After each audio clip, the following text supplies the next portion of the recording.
kabar teman-teman?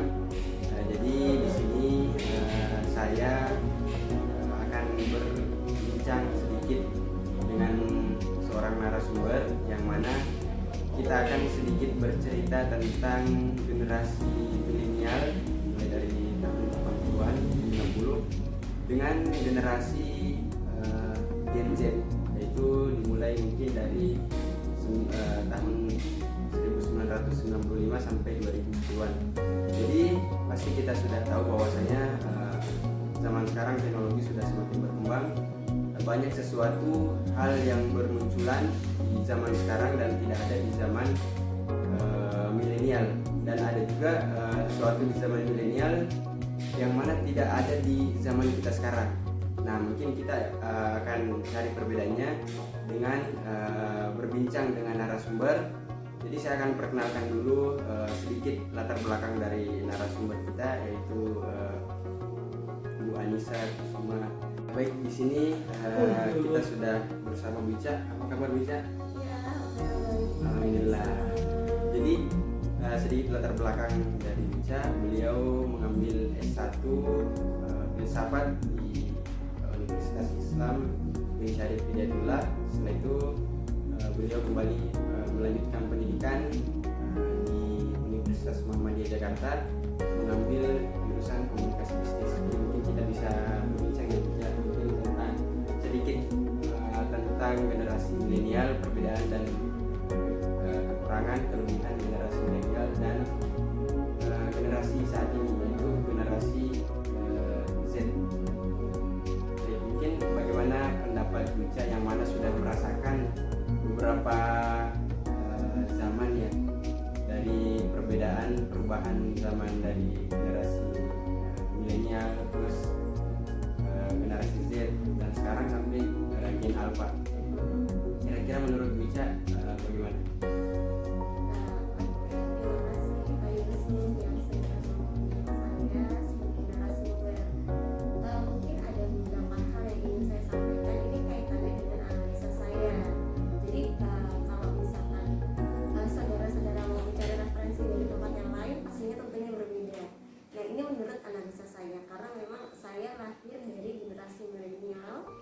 Milenial itu dari tahun 70-an sampai dengan tahun 1994. Jadi pastinya akan berbeda. Kenapa sih? Apa sih perbedaannya?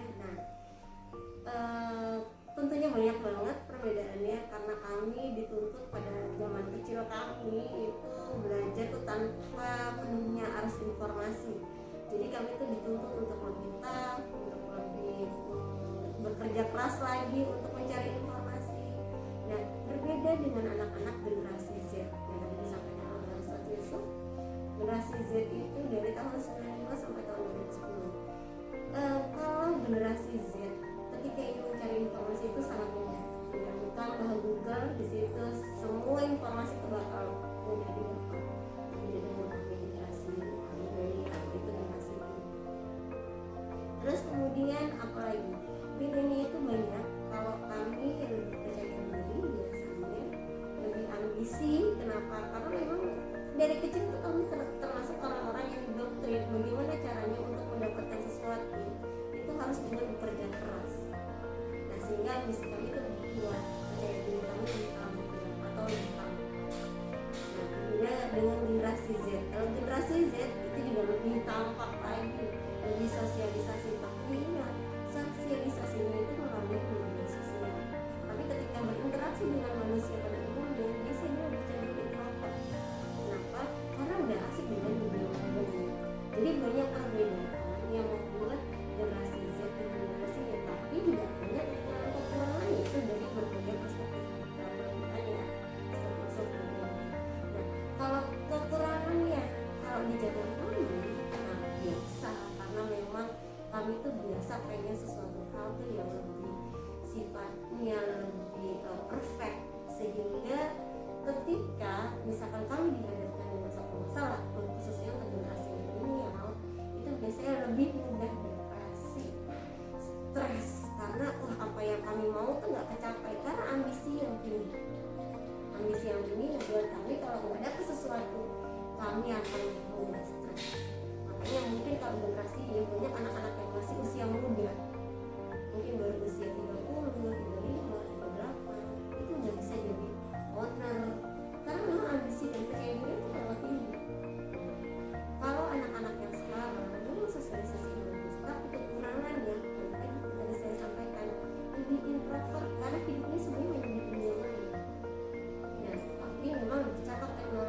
kalaupun generasi milenial itu bisa mengikuti perubahan zaman. Jadi kalaupun misalkan sekarang nih semua udah bergaul dengan digital, generasi kita tuh bisa mampu beradaptasi walaupun dengan belajar yang sungguh-sungguh ya tentunya. Berbeda dengan anak-anak generasi dari si Z yang memang dia dari kecil tuh udah disebutkan dengan teknologi, sehingga cakap teknologi itu sudah terlihat dari kecil, jadi nggak akan dilihat seperti dulu gitu. Tapi kesulitannya itu tadi, kalau bukan kesulitan tapi kalau ini tadi kalau dibanding lebih mudah stres, kekurangannya ya kan, kalau dilihat tadi kekurangan lebih mudah stres. Kalau di zaman Z, generasi Z itu akan anaknya itu lebih introvert, kemudian juga lebih menyukai hal-hal yang sifatnya bukan dunia maya, tapi lebih mempercayai apa yang dilihat. Dan biasanya sebenarnya mereka juga cukup rentan kalau menurut Richard. Rentan kenapa? Karena mereka akan lebih karena saking menguasai informasi, mereka tuh lebih rentan atau lebih lebih mudah sebenarnya tuh down juga.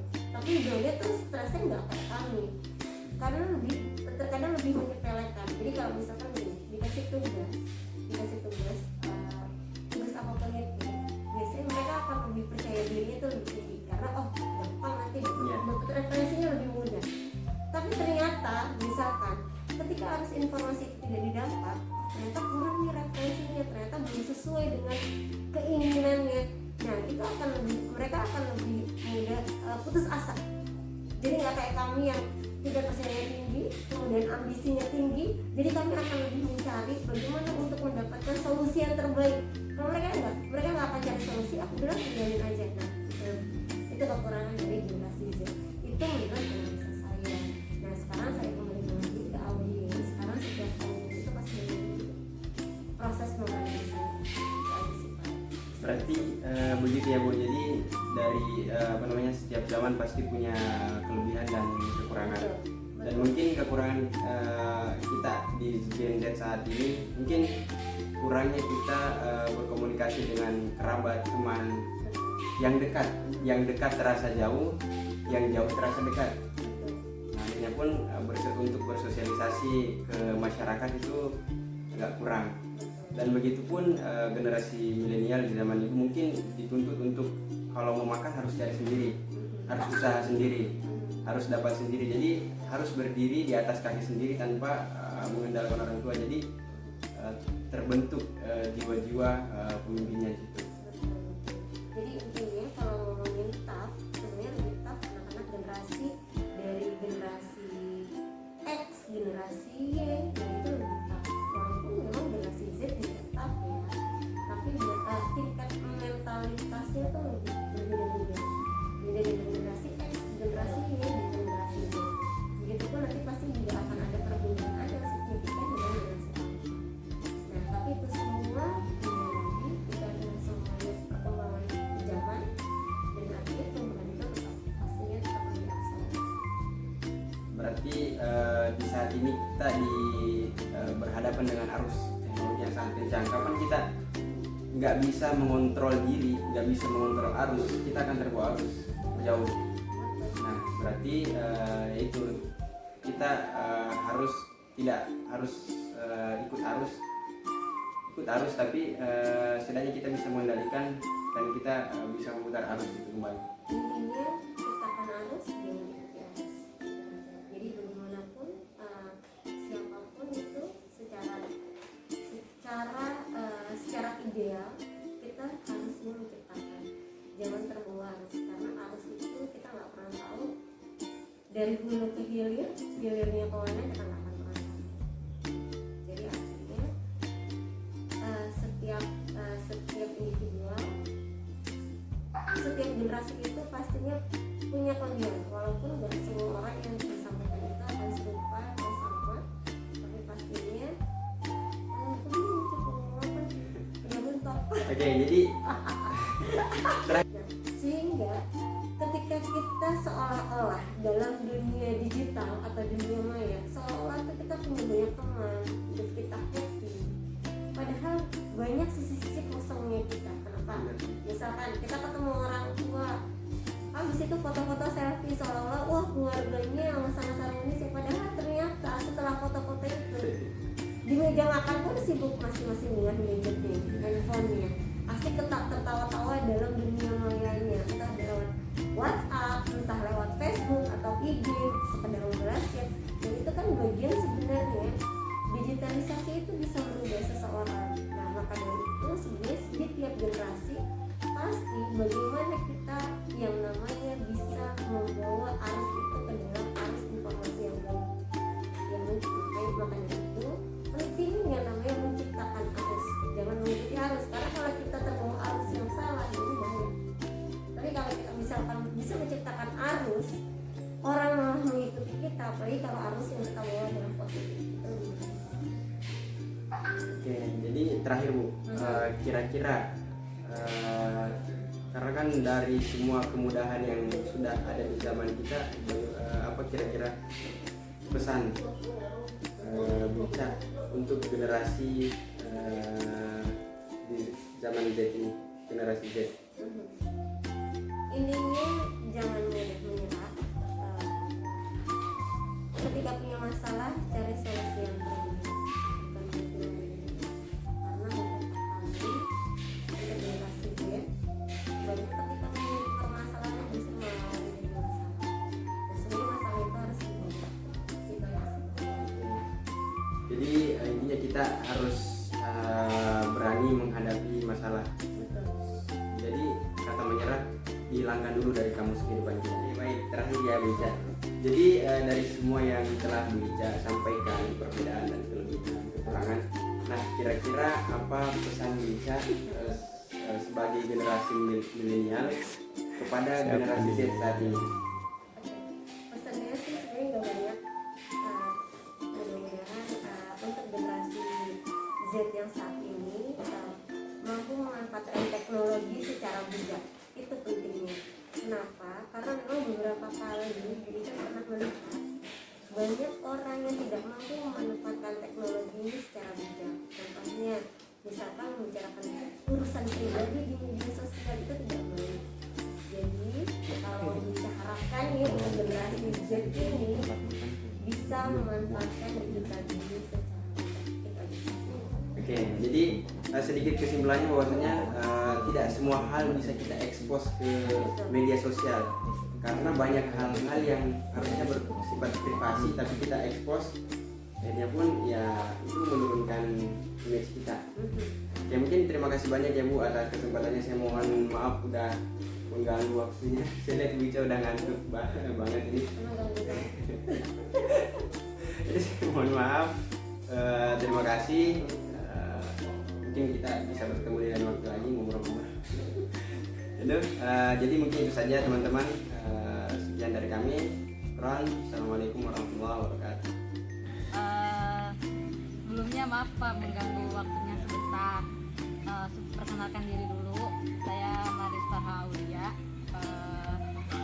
Ingin kayak ngobrol secara santai aja Pak sama Bapak. Kan Bapak nih sebagai orang yang lahir di tahun 90-an.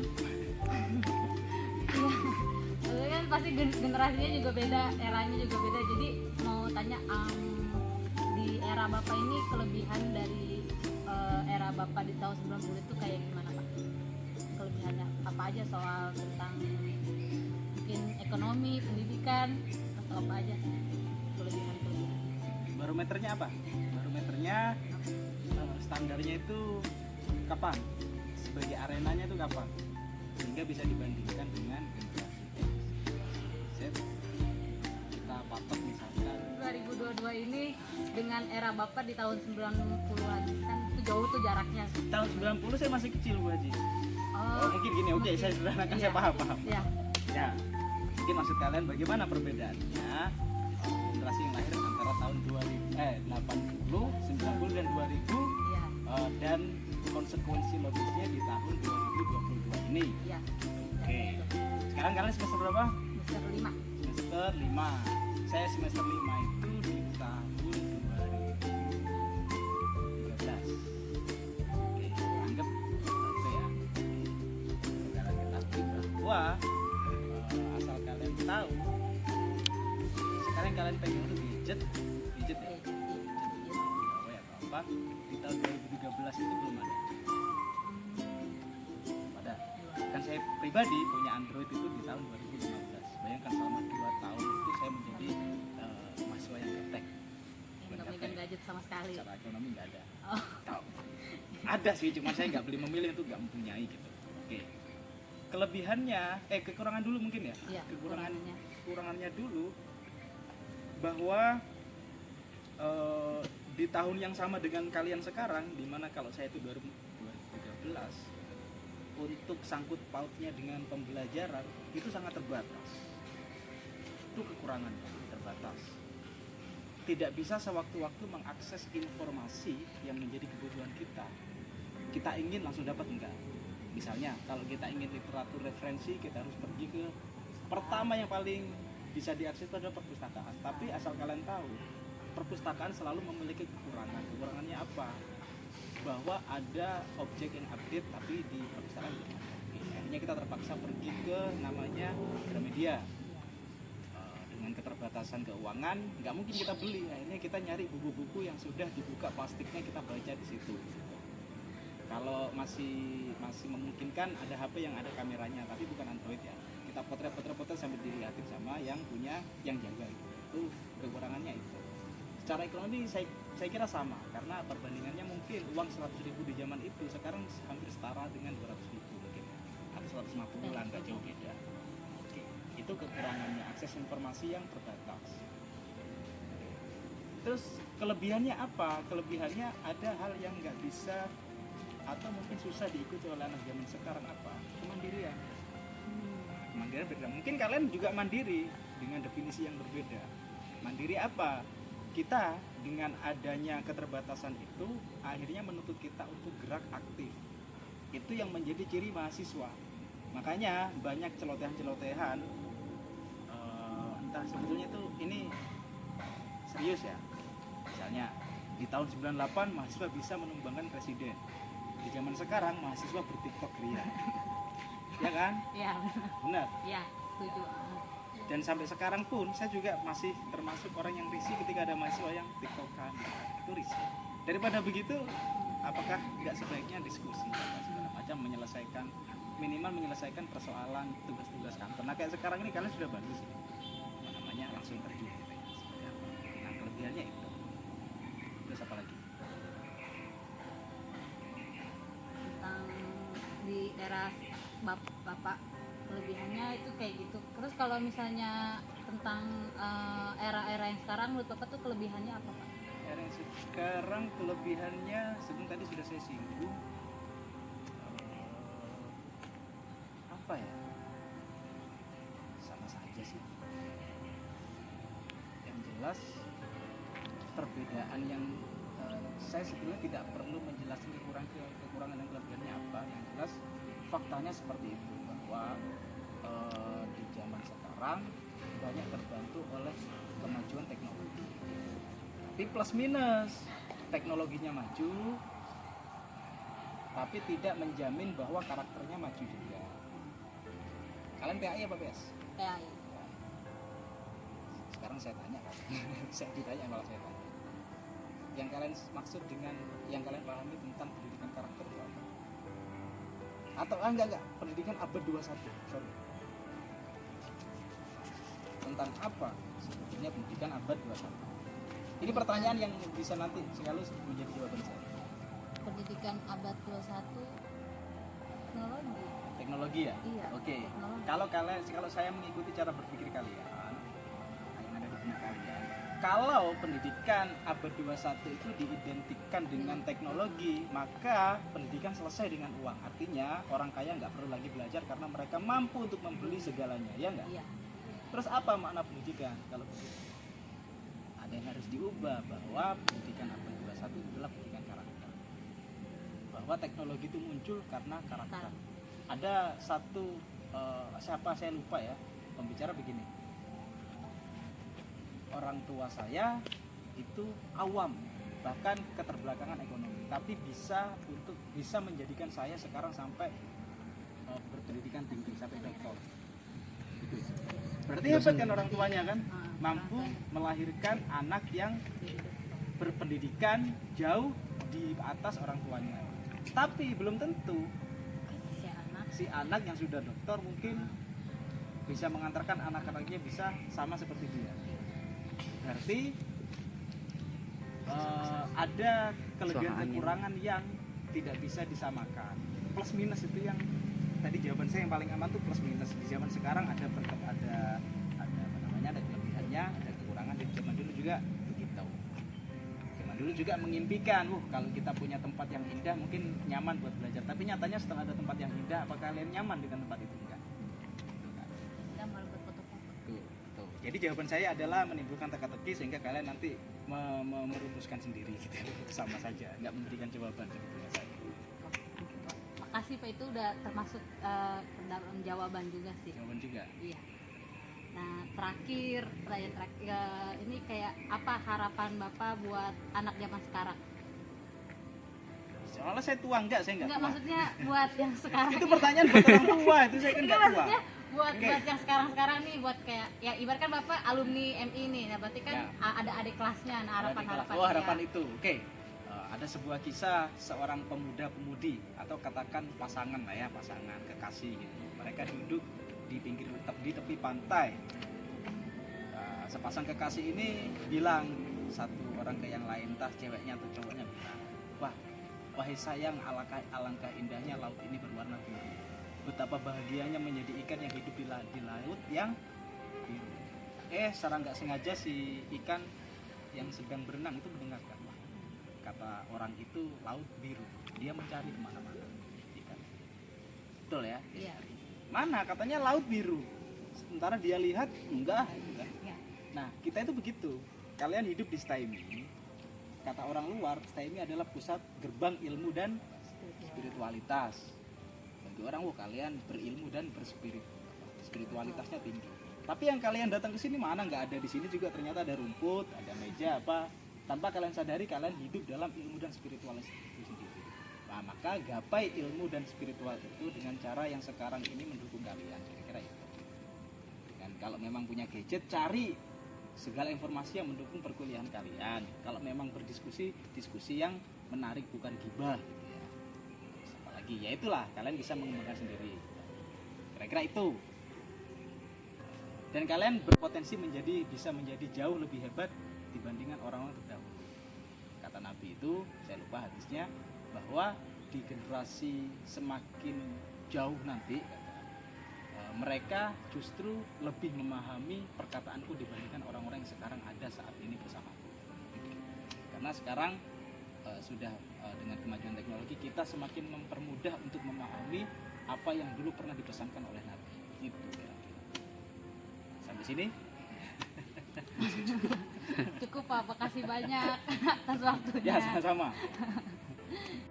Misi Kak, Ya, misi. gimana kabarnya Kak? Alhamdulillah baik. Gimana kabarnya? Baik juga nih. Gini Kak, aku nih mau tanya ke kakak, ngobrol-ngobrol sama gitu Kak. Kakak kan sebagai Gen Z nih, mau minta pendapat kakak tentang Gen Z itu menurut pandangan kakak gimana sih? Oke, Gen Z menurut pandangan.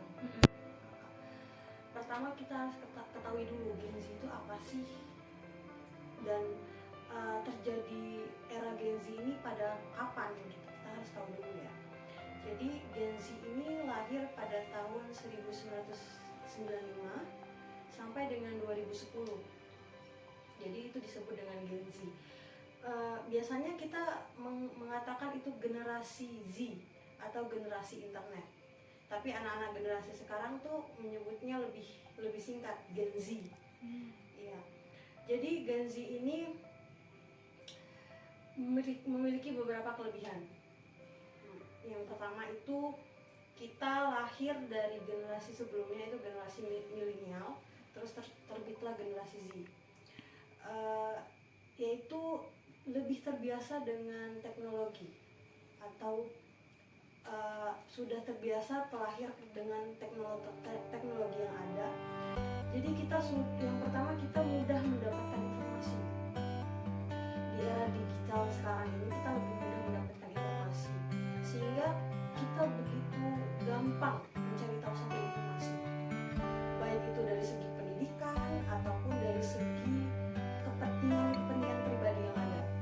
Kalau segi pendidikan kita mencari tugas sudah gampang lewat searching di Google, ya kan.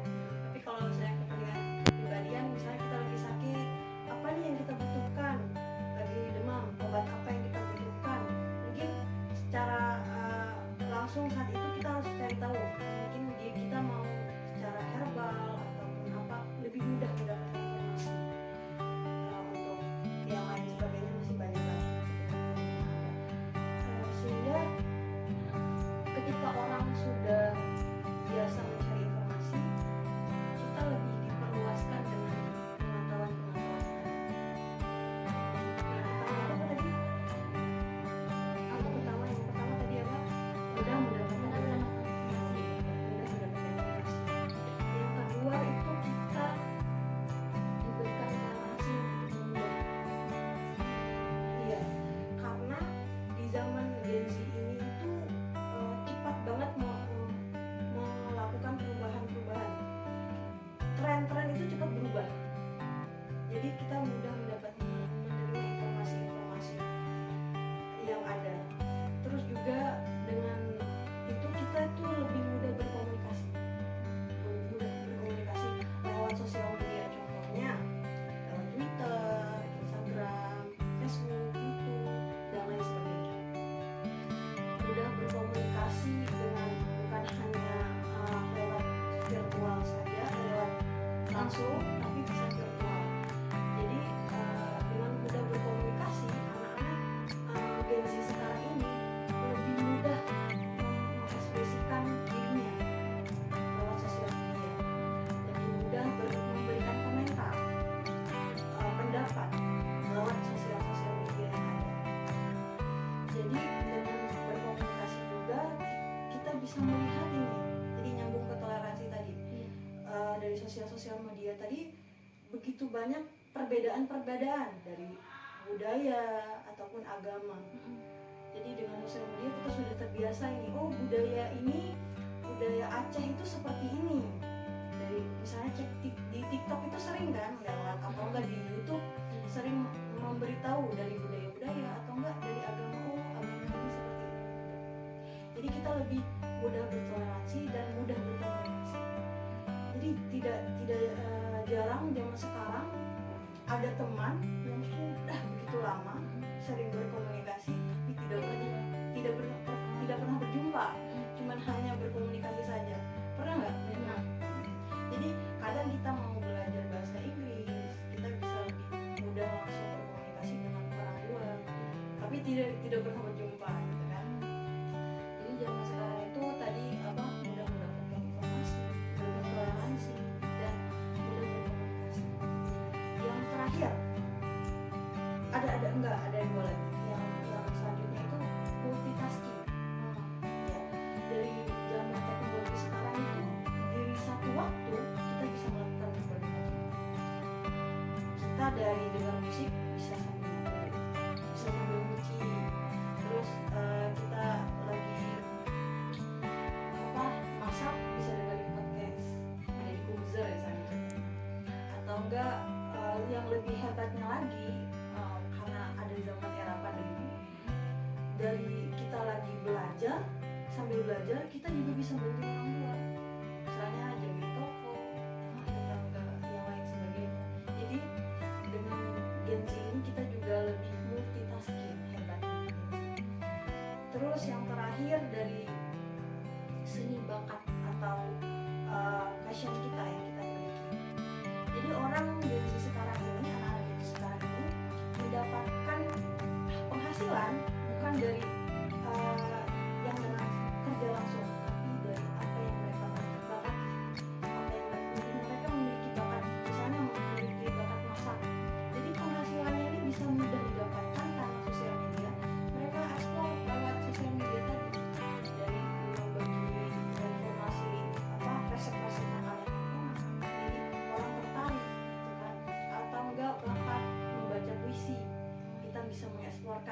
jadi orang sering mendengar sehingga penghasilan yang ada secara tidak langsung itu akan mengalir secara sendirinya gitu.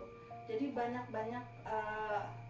bakat-bakat yang bisa kita lakukan sehingga penghasilan juga bisa mengalir.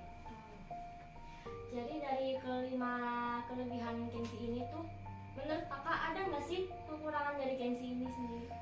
Ada pastinya. Kita jangan sebut kekurangan, tapi yang perlu diperhatikan. Kalau misalnya kekurangan itu kan gimana gitu ya.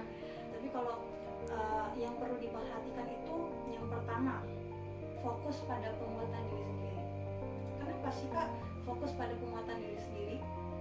Karena di zaman era digital saat ini tuh lebih mudah banget dapat informasi.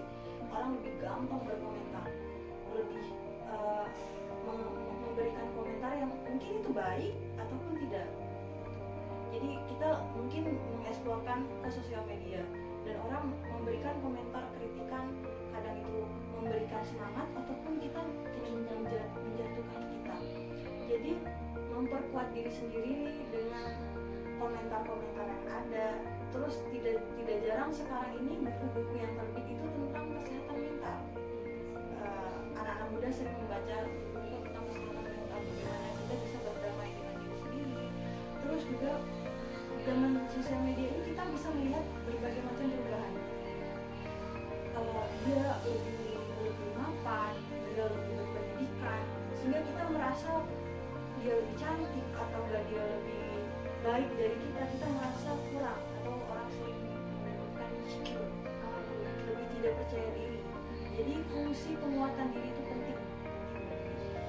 Era zaman sekarang orang mengatakan cepat baper atau gimana gitu, orang sering mengatakan seperti itu karena ya itu tadi pengaruh dari sosial media tadi ke zaman kita. Yang kedua itu konsisten atau lebih komitmen. Kita karena perubahan cepat terjadi, kita harus lebih konsistensi dari apa yang sudah kita lakukan sekarang. Karena tren-tren sekarang itu gampang terjadi. Untuk menjadi viral itu gampang. Ya. Jadi kita sering mengikuti tren-tren yang ada, tapi melupakan yang pertama yang sudah kita lakukan Kak. Itu sih Kak berikan untuk generasi Z saat ini. Yang perlu diperhatikan Iya, penguatan diri dan konsistensi. Harapannya apa Kak buat generasi kita nih Kenzi? ya harapannya untuk generasi Gen Z ini kita lebih bisa peka dengan lingkungan kita bisa memilih mana tren atau tradisi atau kegiatan yang kita ikuti dan mana yang tidak bisa kita ikuti, karena tidak semua tren-tren yang